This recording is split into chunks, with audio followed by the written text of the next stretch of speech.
So that was my worst nightmare. It was either a snake had bitten her or the dog, or she'd drowned in the dam or like the waterways. We'd been here for maybe 2 to 3 weeks, so I didn't know the area that well either. And I was lawn mowing for about 10 minutes and I went in just to see what she was up to.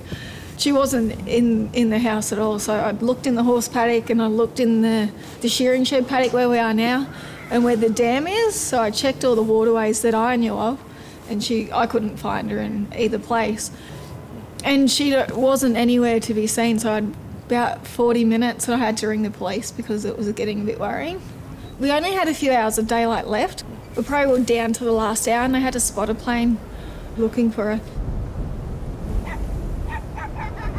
We finally got in contact with the neighbour that used to live here before us, and he sort of knew the area a bit more, so he come over to help and he ended up finding Charlize up in their second lot of sheep yards. It's probably around 2 k's from the house. So she travelled quite a distance.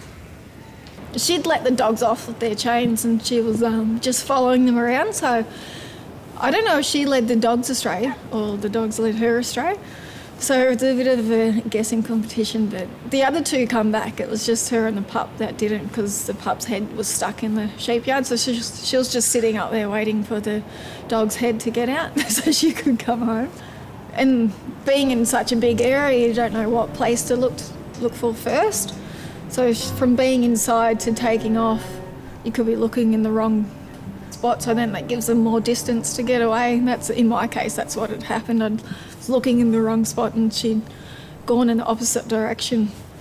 Just with the fencing, because the fencing around here is not that flash. Like if we'd owned it, we'd have like Colorbond fence up where she couldn't climb the other side, or just other fencing that prevents climbing children. If the gates have latches to be locked, or if they have like a dog clip if they aren't child safety and they can flip them up or something, just to have a latch or something where it makes it a little bit more complicated for kids to undo.